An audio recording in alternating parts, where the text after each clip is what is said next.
We're here today with a very exciting Rich Life Club exclusive with an internationally acclaimed spiritual teacher, Marianne Williamson. Welcome, Marianne. Thank you. Our culture tends to be very, very busy, and we seem to place a high value on overloading our lives and being very, very busy.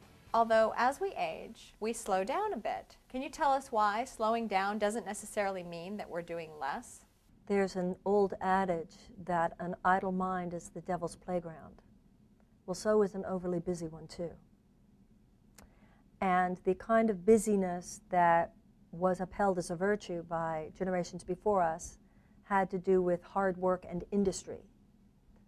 They weren't talking about the kind of bombardment that we experience today from the television, from the internet, from the newspapers, from 24-hour news cycle, from just the drama and the chaos of our times. This is not healthy busyness. This is cluttered mind.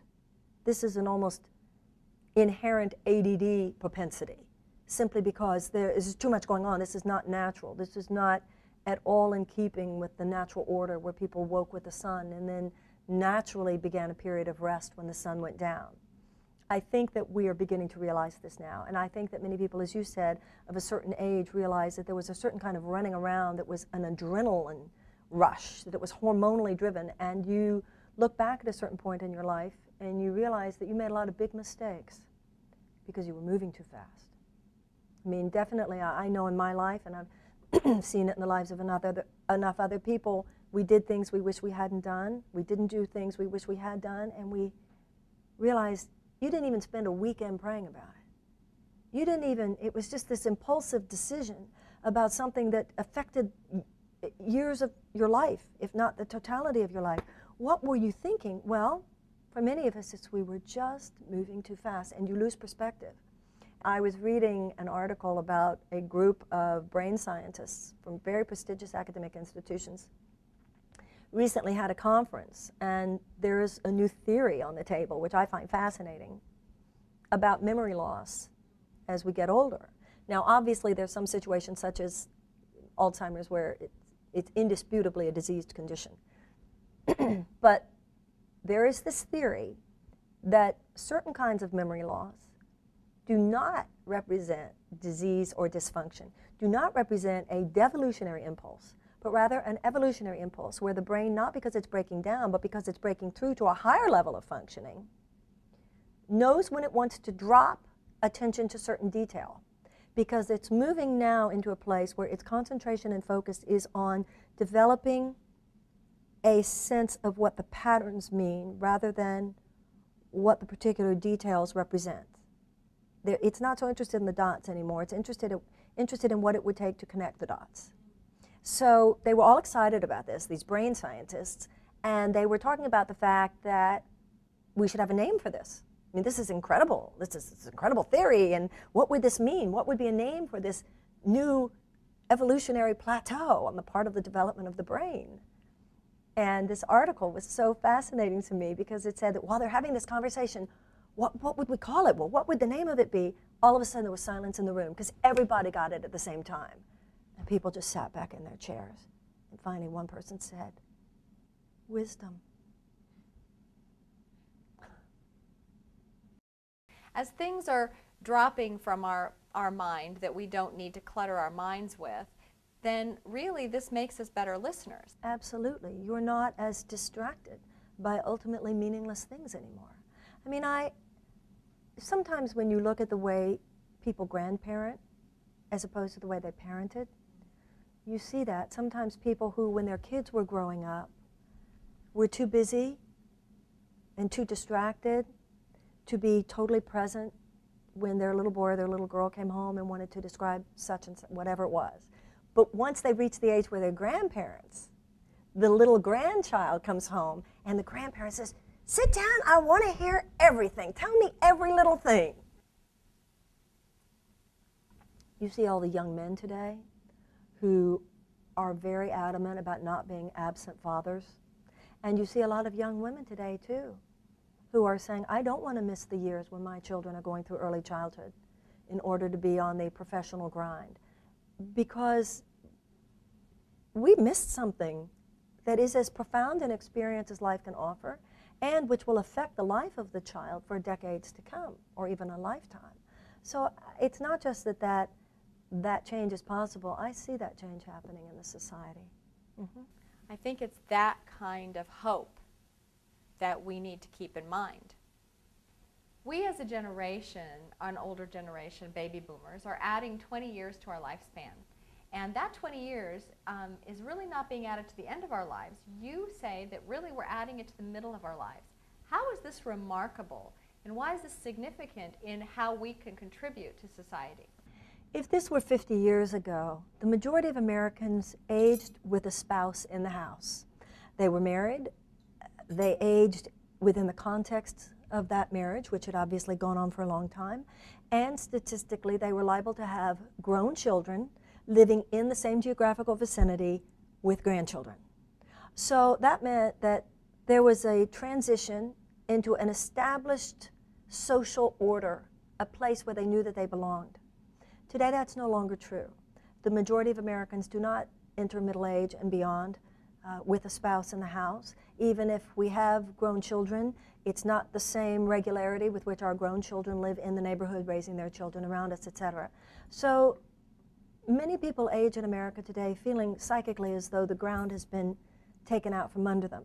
Now, if you take the frequency of that and you marry it to the fact that people are living longer, then there is a lot of possibility for human despair there. I think of it kind of like a second puberty. You know, in your first puberty, the persona of the child fades away and the persona of the adolescent comes forward. But this is a turbulent transition. And it's turbulent hormonally, it's turbulent psychologically and emotionally. And in wise families and wise cultures and wise religions, etc., there is a respectful honoring and marking of this transition, in the absence of which the young person will often find ways to mark it by themselves. Subconsciously, it could be immoderate sex, drugs, tattoos, body piercing, etc. In midlife, something very similar happens. It is like a second puberty because the persona of the young adult fades away and someone new emerges. But with the first puberty, we know who fades away and we know what comes next. The child fades away and the adolescent, the teenage period comes next. And even though this might be something that makes the parent sad at times, the child is excited about it. I mean, I've never heard a 14-year-old say, I wish I was 10, you know? Now, with the second puberty, it's different. We don't know where we're going, and we don't think we like where we're going. And there is a sense that sometimes we are going around for years emotionally more in reaction to who we aren't anymore than to who we are now. So the conversation in my book and in my work has to do with how we have the same need in midlife as we do in adolescence to create a kind of psychic container. In our parents' generation, sexuality seemed to be reserved for the young. Yet in today's society, really what you say is that we can be our sexual best during middle age. Why is that? My mother once said to me many years ago, she said, your generation thinks you invented sex. I think our parents' generation was more discreet. I think that they had a greater sense of what it meant to keep certain things private.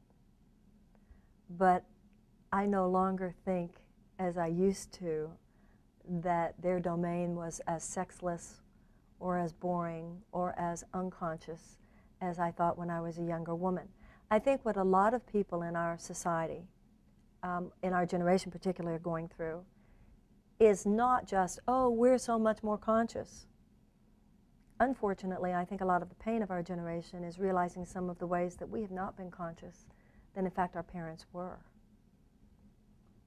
Conscious about parenting, conscious about family, conscious about being there for the people closest to you, particularly the young people in your family. So I think we're now moving in a direction that has less to do with congratulating ourselves because we're so much cooler than they were, and more atoning for the ways in which we were not as responsible as they were. And I think when we can put all those things together, then we've got something going on.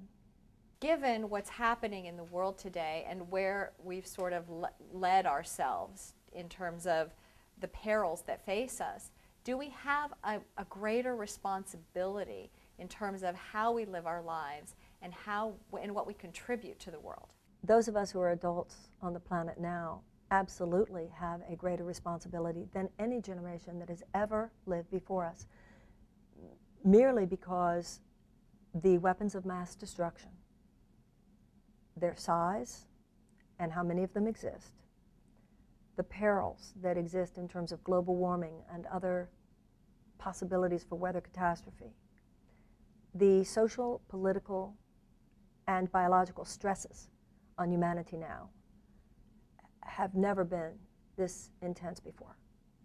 So we absolutely have a challenge that no other generation has had before. Now, when you were talking about technology, et cetera, we also have opportunities to heal these problems and to solve these challenges that other generations have not had. But we need to match the consciousness with the problem, or else no matter how many possible solutions exist, we will not create the solutions. And that has to do with nuclear proliferation, how to deal with these things once and for all, make sure they don't exist anymore, has to do with solving the weather crisis, has to do with feeding the hungry on the planet. We have the technological resources, we have the material resources. We could do this. What we are now about, or else the species might not survive, is creating the collective field of conscious intent and dedication to the purpose of healing these wounds that need to be healed. So, yes, we have an opportunity to make things right. We also have a challenge to make things right that's never been like this before. You know, other generations had the moral luxury of deciding whether any particular military action was morally justifiable. I think most of us agree that World War II, for instance, was morally justifiable. Our generation doesn't even have the luxury of that conversation. Because as Einstein said, he said, I don't know with what weapons we would fight World War III. He said, but I can assure you World War IV would be fought with sticks and stones. So the moral imperative for our generation is not just how do we stop a war. You know, the 60s generation, how do we stop the Vietnam War? Our generation has something much bigger on our hands, and how do we stop the Iraq War? How do we stop war? Now, when you talk about the development of the internet, there's a generation growing up today. High school students sit in their bedroom and have conversations with young people their age who live halfway around the world. Well, you're not as likely to bomb somebody that you know. So the opportunities for deepening of human relationship, not only on an individual level, but on a deep, broad-scale social level, are definitely there. It's really a sense right now, it's a race for time. And I have a lot of faith in the younger generation, the young adults right now, and I certainly have a lot of faith in the kids who are teenagers and growing up right now. I just hope that we, all of us, will do what it takes to keep the basic factors that sustain human life on the planet prevalent enough to save the planet so that these kids have time to make all things right. I think they will. Thank you so much for being with us, Marianne. Thank you. We really appreciate you and the work that you're doing. Thank you.